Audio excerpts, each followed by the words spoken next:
नमस्ते। मैले यहाँहरूलाई योभन्दा अगाडि एउटा आफ्नै भिडियोमा अमेरिकाले युक्रेन द्वन्द्व जसरी बल्झियो र उनको निम्ति जसरी कठिन हुँदै गयो, त्यो कारणले गर्दाखेरि अमेरिका अहिले मल्टी सेन्टर वार अथवा चाहिँ युद्धका धेरै केन्द्रहरू विश्वमा तयार पार्ने हैन, एकै ठाउँमा सिधै महाशक्ति राष्ट्रहरूसँग जुझ्न उसलाई चाहिँ असम्भव भयो। जस्तो युक्रेन द्वन्द्वमा रुससँग जुझ्न असम्भव भयो। त्यसकारणले उसको पछिल्लो रणनीति कसरी अगाडि बढ्यो भन्छ भने युद्धका यस्ता धेरै सेन्टर खडा गर्ने विश्वमा, ताकि सबै देशहरू आफ्नो विरोधी भनेका सबै देशहरू त्यो युद्धमा फसुन्, अमेरिका त्यसबाट मुक्त रहोस् र अमेरिकाले कुनै शक्ति राष्ट्रसँग सिधै युद्ध गर्न पर्ने अवस्थाबाट बचोस्। यो ढङ्गले अमेरिकन रणनीति अगाडि बढिरहेको छ र त्यो अनुसार उसले घनीभूत रूपमा तयारी गरिरहेछ। जस्तो इरानमाथि इजरायलद्वारा ड्रोन आक्रमण गरियो, त्यो अमेरिकाले नै गराएको थियो हैन। इरान र चाहिँ तपाईको इजरायल अथवा इरान र साउदी अरब अथवा युएई जसलाई सम्भव हुन्छ युद्धमा फसाउने, त्यसरी फस्दाखेरि जस्तो इरान फस्यो भने त्यहाँ रुस पनि फस्छ, चीन पनि फस्छ, किन इरान दुईटा देशसँग चाहिँ अत्यन्तै नजिक र चाहिँ व्यापारिक हिसाबले पनि ठुलो कारोबार भएको देश हो। त्यस्तै गरी उनीहरू भर्खरै आएको समाचार अनुसार फिलिपिन्सलाई निकै ठुलो दबाब दिएर अमेरिकनहरूले 4वटा थप एउटा बेस क्याम्पहरू चाहिँ तपाईको लिने सहमति गरेका छन्। अब फिलिपिन्समा अमेरिकन सेना पनि छ धेरै पहिलेदेखि र त्यहाँ 5वटा क्याम्पहरू बेसहरू उसले प्रयोग गर्दै आएको छ। त्यसमा 4वटा थप्यो र अहिले 9वटा बनायो र अब त्यतै उत्तर कोरियाका विरुद्ध दक्षिण कोरियालाई उसले अधिकतम रूपमा उकासिरहेको छ, अधिकतम रूपमा उत्तर कोरियासँग लडाउनको निम्ति र रुससँग र चीनसँग सम्बन्ध बिगारेर एउटा द्वन्द्वको चाहिँ तपाईको चरणमा लैजानुको निम्ति जो दक्षिण कोरियाले हतियारहरू आफ्नो देशमा उत्पादन गरेका र बाहिर बिक्री गरेका जो हतियारहरू छन्, तिनी चाहिँ युक्रेनलाई सप्लाई गर्नबाट रोकिरहेको छ। त्यो फुकुवा गर भनेर अमेरिकाले दबाब दिइरहेको छ। हतियार आफै पनि सप्लाई गर र तैँले जहाँ जहाँ बेचेको छस् उनीहरूलाई पनि त्यो हतियार सप्लाई गर्ने अनुमति दे, दबाब दिइरहेको छ। त्यहाँ उसले उल्झाउन खोजिरहेको छ। अब त्यस्तै चाहिँ भर्खरै चाहिँ हाम्रो देशमा अमेरिकाको विदेश मामिला सम्बन्धी उपमन्त्री भिक्टोरिया नुल्यान्ड आएर गइन्, 2 दिन चाहिँ तपाईको नेपाल बसेर गइन् र त्यसको लगत्तै लगातार उनीहरूको एउटा भ्रमणको सिलसिला छ। जस्तो युएसएडको चाहिँ प्रमुख व्यक्ति नेपाल आउने कुरा छ, बेलायतको चाहिँ राज्यमन्त्री पनि नेपाल आउने चाहिँ समाचार बाहिर आएको छ।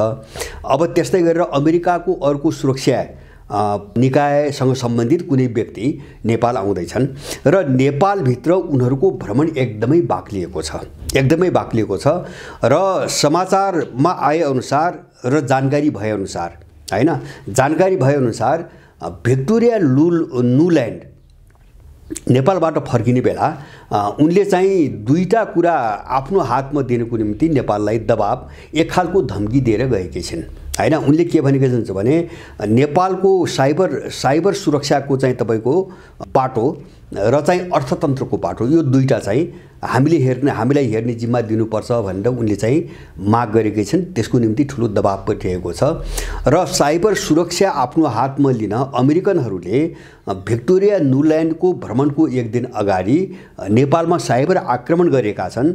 यो देखाउनको लागि कि नेपालले साइबर सुरक्षा गर्न सक्दैन हैन, आफ्नो साइबर प्रणाली सुरक्षा गर्न सक्दैन, त्यसकारणले अमेरिकालाई जिम्मा दिनुपर्छ भन्ने एउटा त्यो वातावरण बनाउनुको निम्ति उनीहरूले साइबर आक्रमण गरे। 13 गते सायद मलाई लाग्छ 14 गते हो, साइबर डाउन भयो, नेपालभरि साइबर डाउन भयो र त्यसको भोलिपल्ट चाहिँ तपाईको नुल्यान्ड नेपालमा आइन् र उनले त्यो माग गरिरहेकी छिन्। अब देश कस्तो खतरनाक अवस्थामा पुग्यो भन्छ भने मैले भने नि उनले जो मल्टी सेन्टर वार फ्रन्टहरू खोल्न खोजिरहेका छन् अमेरिकनहरूले, त्यसको एउटा चाहिँ तपाईको पोइन्ट नेपाल हो। यो मैले धेरै पहिलेदेखि भन्दै आएको छु र नुल्यान्ड को भ्रमण, उनको दबाब र त्यसपछि लगातार अमेरिकन र ब्रिटिसहरूको जो भ्रमण नेपालमा चाहिँ अब हुन थालेको छ, यो सबैले देखिन्छ कि नेपालमा निर्णायक रूपमा चाहिँ तपाईको हात हाल्ने हिसाबले उनीहरू अगाडि बढिसकेका छन्। अब जस्तो मैले एउटा यहाँ के जोड्न चाहन्छु भन्छ भने साइबर र अर्थतन्त्रको प्रश्न चाहिँ तपाईको अमेरिकनहरूले किन किन आफ्नो कब्जामा लिन खोजिरहेका छन्, हामी यो कुरा चाहिँ अलिक गम्भीरतापूर्वक बस्नुपर्छ। किन यहाँ साइबर आक्रमण पनि भएको छ र मैले धेरै पहिले एउटा सूचना पाएको थिएँ, नेपालको सम्पूर्ण ब्याङ्किङ प्रणाली ह्याक गरेर हैन पुरै अस्तव्यस्त चौपटै बनाइदिने खालको योजनामा पनि उनीहरू अगाडि बढिरहेका छन् हैन। अब साइबर सुरक्षा भने के हुन्छ भने जस्तो साइबर अमेरिकनहरूको हातमा गयो भने नेपालको सम्पूर्ण तथ्याङ्क सुरक्षादेखि लिएर सबै प्रकारका तथ्याङ्कहरू डेटाहरूदेखि लिएर व्यक्तिका सम्पूर्ण डेटाहरू उनको हातमा जान्छ हैन। जस्तो राष्ट्रिय परिचय पत्र यहाँ बनाइरहेको छ, गाडीमा इम्बोस नम्बर राखिरहेको छ, अथवा चाहिँ सुरक्षा सम्बन्धित चिजहरू होलान्, सम्पूर्ण चिजहरू हैन जति पनि तथ्याङ्कहरू छन् नेपालभित्र सबै आफ्नो हातमा कन्ट्रोल गर्ने चाहिँ तपाईको उद्देश्यले उनीहरूले चाहिँ तपाईको अब साइबर सुरक्षाको माग गरिरहेका छन्। त्यसले गर्दाखेरि जस्तो नेपालभित्र मात्र हैन कि तपाईको अन्य विदेशीहरूका जो अरू देशहरू छन् नेपालमा एउटा सम्बन्ध कायम गरेर काम गरिरहेका सबैको चाहिँ सुरक्षामाथि एउटा चाहिँ खतरा उत्पन्न गर्ने हिसाबले र सबैलाई कन्ट्रोल गर्ने हिसाबले उनले चाहिँ साइबर सुरक्षाको माग गरिरहेका छन्। र अर्को चाहिँ अर्थतन्त्रको पाटो के हो, जस्तो यहाँहरूलाई जिज्ञासा लाग्ला, अर्थतन्त्र अथवा आर्थिक विकास, कथित आर्थिक विकासको जिम्मा अमेरिकनहरूले माग्नुको कारण के हो हैन। अब यसलाई मैले एमसीसी सम्झौतासँग जोडेर हेरेको छु हैन। जस्तो एमसीसी सम्झौताको सुरुमै तपाईको सायद मलाई लाग्छ त्यो धारा पहिरो धारामै हो, पहिरो धारामै छ। त्यहाँ के भनेको छ भन्छ भने एमसीसी को यो सहयोगले, अनुदान सहयोगले नेपालको चाहिँ तपाईको सुशासन शब्द, नेपालको चाहिँ सुशासन र आर्थिक विकासको निम्ति चाहिँ धेरै ठुलो आर्थिक विकासको उनले भन्न खोजेको मोडालिटी हैन को बारेमा धेरै ठुलो सहयोग, विकासमा धेरै ठुलो सहयोग गर्नेछ भनेर उनले भनेका छन् सम्झौतामा। अब उनको चाहिँ तपाईको त्यो भाव कहाँ छ त्यो व्याख्या गरिएको छैन, तर उनको भाव कहाँ छ भन्छ भने जस्तो उनीहरू भन्छन् एउटा सिद्धान्त छ उनीहरूको संरचनागत समायोजन हैन, स्ट्रक्चरको एडजस्टमेन्ट गर्ने भन्छन् उनीहरू। नेपालको राज्य प्रणाली अथवा शासन प्रणाली र आर्थिक विकासको मोडेललाई अमेरिकन रणनीतिमा ढाल्ने त्यसको मुख्य कुरा हो हैन। जस्तो चाहिँ सुशासन र आर्थिक विकासको मोडालिटीमा ठुलो सहयोग हुन्छ भन्नुको कारण के हो भन्छ भने यहाँको शासन प्रणाली, राज्य प्रणाली, राजनीतिक प्रणाली र चाहिँ आर्थिक विकासको चाहिँ मोडालिटी हो, त्यसलाई ठ्याक्कै अमेरिकी रणनीति अथवा अमेरिकन मोडेलमा चाहिँ तपाईको बदल्ने भन्ने उनको कुरा एमसीसी सम्झौताको सुरुमै छ, नम्बर 1। दोस्रो चाहिँ न्युल्यान्डले अर्थतन्त्र आर्थिक विकासको जिम्मा आफूलाई दिने भन्नुको अर्को कारण कहाँ जोडेको छ भन्छ भने एमसीसी स्वायत्त संस्था हो, हामी यति बुझिराखौँ हैन। संसदमा पारित गरिसकेपछि त्यहाँ एमसीसीको सम्झौतामा के भनेको छ भन्छ भने यो संसदबाट पारित भएपछि यो एउटा स्वायत्त संस्था हुनेछ। स्वायत्त संस्था हुनेछ भन्नुको मतलब यो समानान्तर सरकार हुनेछ अथवा नेपालको कन्ट्रोलमा हुने छैन हैन। स्वायत्तको कुरो त्यो नेपालको कन्ट्रोलमा हुने छैन, नेपालले अनुगमन र निगरानी पनि गर्न सक्ने छैन। र यसलाई बलियो बनाउन उनले के सम्म गरेका छन्, एमसीसी परियोजनाका बारेमा नेपाल सरकारले कुनै कुरा बुझ्नु पर्यो अथवा जान्न आवश्यक ठान्यो भने त्यसले एमसीसीसँग पूर्व स्वीकृति लिनुपर्नेछ अथवा एमसीसी तपाईको बोर्डसँग स्वीकृति नलिएर नेपालले एमसीसीको परियोजनाभित्र के भइरहेको छ भनेर हेर्न पनि पाउँदैन। त्यो पनि सम्झौतामा किटान गरिएको छ। त्यो मात्रै हैन, अब त्यसपछि चाहिँ नेपालमा अमेरिकन कानुनहरू प्रभावी हुने र त्यससँग बाझिने नेपालका कानुनहरू सबै निष्क्रिय हुने, त्यो पनि सम्झौतामा छ। र त्यति मात्रै होइन, उनीहरूले एमसीसी परियोजनासँग जोडेर ल्याउने मान्छेहरूलाई यस्तो चाहिँ तपाईको मान्छेको रूपमा उठाएका छन् स्थापित गर्ने सम्झौतामा कि उनीहरूले चाहिँ हत्या र बलात्कार जस्ता सङ्गीन अपराध गरेको खण्डमा पनि नेपालले गिरफ्तार गर्न सक्ने छैन तिनी व्यक्तिहरूलाई र तिनीहरू कुनै पनि व्यक्तिहरू चाहिँ नेपालको न्यायालयमा तानिन सक्ने छैनन् हैन। यसरी उन्मुक्ति दिएको छ। माने उनले नेपालभित्र जस्तो सुकै पनि अपराध गर्न सक्छन्। त्यो एमसीसीको मामिला भयो, त्यो नेपालको मामिला होइन। अब न्युल्यान्डको कुरो मैले जोड्न खोजेको कुरो हुन्छ भने एमसीसी सम्झौतामा दुईटा खतरनाक कुराहरू छन् हैन। व्याख्या छैन, स्पष्ट व्याख्या छैन, व्याख्या उनीहरू गर्छन् किन त्यो सम्झौतामा लेखिएका विभिन्न शब्दहरू को परिभाषा र व्याख्या गर्ने अधिकार एमसीसीलाई मात्रै छ भन्ने कुरा सम्झौतामा लेखिएको छ। त्यो अनुसार उनले सम्झौतामा के भनेका छन् भन्छ भने नेपाल सरकारले अमेरिकी उत्पादन र अमेरिकी रोजगारीमा असर पुर्याउन पाउँदैन अथवा पाउने छैन भन्ने कुरा दुईटा कुरा राखिएका छन्। तर अमेरिकी उत्पादन नेपाल एमसीसीको अथवा अमेरिकाको त्यो उत्पादन के हो, त्यो भनेको के हो र त्यसको रोजगारी भनेको के हो, त्यसको चाहिँ अर्थ खुलाइएको छैन हैन। मैले धेरै पहिले 2-3 वर्ष अगाडि नै एमसीसीको विषयमा बोल्दाखेरि मैले भनेको छु उसको उत्पादन भनेको त्यो हतियार उत्पादन हो, यसमा कुनै पनि शङ्का छैन। एउटा त हतियार उत्पादन हो, किन भन्छ भने उनले अब तिब्बतलाई चीनबाट टुक्र्याउनुको निम्ति नेपाललाई एउटा सैन्य क्याम्पका रूपमा बदल्न खोजिरहेका छन्। एउटा चाहिँ उनको उत्पादन हतियार उत्पादनसँगै जोडिएको छ। दोस्रो चाहिँ यहाँका कतिपय खनिज तत्त्वहरू जस्तो चर्चामा आयो युरेनियमको कुरो उठ्या छ, अरू चिजहरू होलान् अथवा चाहिँ तपाईको अब जडीबुटी बन्जर सम्बन्धित होलान्। यिनी सबै चिजहरू तपाईको जोडिएको छ दोस्रो कुरा। र तेस्रो कुरा के छ भन्छ भने जस्तो उत्पादनको पाटो र रोजगारीको तेस्रो पाटो कहाँ जोडिन्छ भन्छ भने एमसीसीले अब अहिले त चाहिँ ट्रान्समिसन लाइनको नाममा मात्रै जग्गा अधिग्रहण गरेको छ र उसले अब त्यो आफ्नो एरियाभित्र हैन, अब त्यो सम्झौतामा चाहिँ उल्लेख भएको भाषालाई हेर्ने हो भने पूर्वाञ्चलदेखि मध्यपश्चिमाञ्चल भनेपछि गण्डकी अञ्चलसम्म हैन, मेची अञ्चलदेखि गण्डकी लुम्बिनी अञ्चलसम्मको भूभागलाई त किटान गरेको छ उसले। त्यो क्षेत्रभित्र उसले जग्गा अधिग्रहण गर्छ। जस्तो अफ्रिकामा एमसीसीले गर्यो, अफ्रिकामा लडाइँ नै त्यही भयो। त्यहाँ एमसीसी धेरै ठाउँमा बन्द पनि भयो अफ्रिकामा। अफ्रिकामा के गर्यो भन्छ भने उसले जमिन अधिग्रहण दियो हैन, अथवा चाहिँ तपाईको किन्यो, पब्लिकसँग किन्यो। नेपालबाट चाहिँ लिजमा लिने कुरा मात्रै होइन, पब्लिकसँग तपाईको किन्यो र त्यो जमिन विदेशी कम्पनी र विदेशी व्यक्तिहरूलाई बिक्री गरिदियो। अनि चाहिँ तपाईको अफ्रिकाका कतिपय देशको सम्पूर्ण जमिनमाथि विदेशीहरूको कब्जा भयो। अब उनीहरूले आफ्नो ढङ्गले भोग चलन गर्न पाउने भए त्यो अधिकार एमसीसीलाई किन छ भन्छ भने मैले अघि नै भने एमसीसी स्वायत्त सरकार हो नेपालमा, त्यसरी परिभाषित गरिएको छ र त्यसलाई नेपालले निगरानी र अनुगमन गर्न सक्दैन, त्यो पनि भनिएको छ। र त्यसले गरेका कामहरूको अब्जर्भेसन गर्नु पर्यो भने पनि नेपाल सरकारले त्यससँग पूर्व स्वीकृति, लिखित स्वीकृति लिनुपर्छ। अब रोजगारी अब अर्थतन्त्र भनेपछि जस्तो भन्नुहोस् न, तपाईको खनिजका मामिलाहरू भए अथवा चाहिँ हतियार उत्पादनका मामिलाहरू भए, जमिन अधिग्रहण गरेर विदेशी कम्पनीलाई बेच्ने मामिलाहरू भए, यिनी धेरै कुराहरू जोडिएका छन् उसको चाहिँ आर्थिक विकासको बाटोसँग। अब त्यसपछि रोजगारी भनेको के, जस्तो अमेरिकन रोजगारीमा चाहिँ असर पुर्याउन नपाउने भनेको के त भन्दाखेरि यसको स्पष्ट अर्थ के हो भन्छ भने उले जे प्रोजेक्ट यहाँ चलाउन खोजेको छ ट्रान्समिसन लाइनको चाहिँ नाममा बहानामा त्यसलाई कभर बनाएर नेपालमा उसले जे गर्न खोजिरहेको छ त्यसको गोपनीयताको निम्ति उसका मानिसहरू चाहिन्छ, उसले मान्छे ल्याउँछ।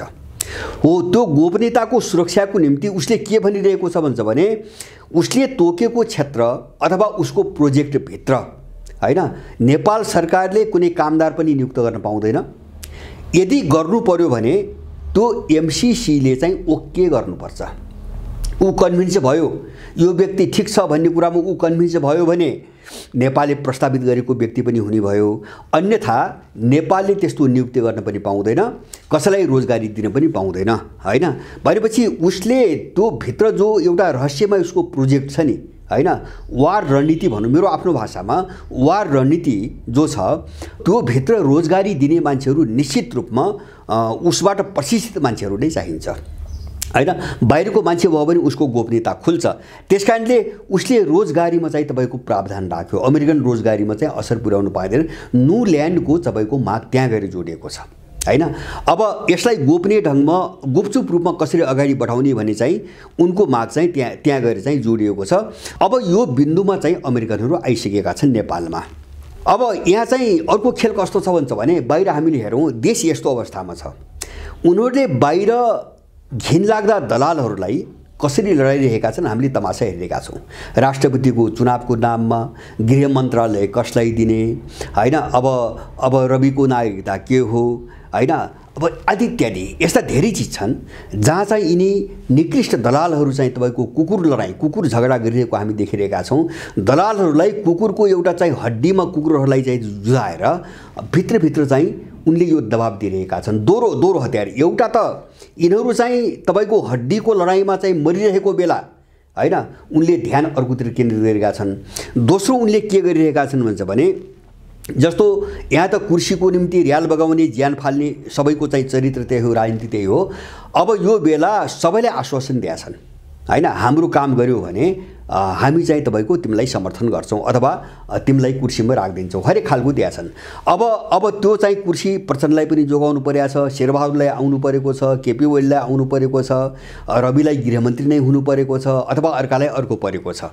त्यसकारणले गर्दाखेरि सबैले देशमा अमेरिकनहरूले जे खेलिरहेका छन्, जस्तो नाङ्गो रूपमा साइबर र चाहिँ तपाईको विकासको चाहिँ जिम्मा हामीलाई देऊ भन्दाखेरि यिनी दलालहरू कसैको मुख खुलेको चाहिँ देखिएन, कसैको पनि मुख खुलेको देखिएन हैन। त्यही एमसीसी सम्झौतामा यस्ता घातक प्रावधानहरू छन्, सबैले सर्वसम्मत रूपमा पारित गरेका छन्, सबैले त्यसको पक्षमा चाहिँ तपाईको उभिएका छन्, बोलेका छन्, कोही पनि अछुतो छैन। माने देशलाई बिल्कुलै यिनले बेवारिसे बनाइसकेका छन्, बेवारिसे अवस्थामा पुर्याइसकेका छन्। त्यसकारणले गर्दाखेरि हामीले समयमै सोच्न सकेनौँ भने, हामीले समय नै सोच्न सकेनौँ भने, मैले धेरै पटक भनेको छु युक्रेनीहरूको जुन हालत भयो त्यो हालतमा नेपाली पुग्न अब धेरै समय लाग्दैन। यद्यपि त्यसको अर्को पाटो पनि छ, किन अमेरिकनहरूले नेपालमा जे चाहन्छन् सर्लक्कै भइहाल्छ भन्ने छैन हैन। यदि त्यस्तो हुन्थ्यो भने अमेरिकनहरूले नेपाललाई कता पुर्याइसक्थे। जस्तो युक्रेन भन्दा पहिलो टार्गेट त नेपालै हो हैन, युक्रेन भन्दा पहिलो टार्गेट नेपाल हो, इरान भन्दा पहिलो टार्गेट नेपाल हो। नेपालमा त 2017 मै सम्झौता गरेका हुन्, तपाईको 6 वर्ष भइसक्यो, एमसीसी सम्झौता भएको 6 वर्ष भइसक्यो, तर उनले आफ्नो सोचबाट काम गर्न सकिरहेका छैनन्। अब समग्र वैश्विक जो ध्रुवीकरण छ, यो ध्रुवीकरणलाई हेर्ने हो भने उनीहरूले जे कल्पना गरिरहेका छन् त्यो ढंगले नेपाललाई अघि बढाउन पनि मैले सम्भव देख्दिन। तर चाहिँ उनको जस्तो मैले अघि नै भने नि, अमेरिकनहरूको चाहिँ चरित्र के हो भन्छ भने आफूले चाहिँ नसक्ने उपाय नलाग्ने भयो भने उनले हत्या र हिंसा सुरु गर्छन्। जस्तो इरानसँग सकेनन्, उनलाई डर लाग्यो, यो पछिल्लो कालको इरान अब धेरै विकसित छ, धेरै शक्तिशाली छ, सिधै उनलाई डर लाग्यो, उनले चाहिँ तपाईको इजरायल भिडाउन थाले अथवा भोलि साउदीलाई प्रयास गर्लान् हैन। जस्तो चाहिँ चीन चाहिँ बलियो छ, उसँग सिधै टक्कर लिन उनीहरू सक्दैनन्, त्यसकारणले त्यहाँ चीनलाई फसाउन उनीहरू दक्षिण कोरिया प्रयोग गर्न खोजिरहेका छन्।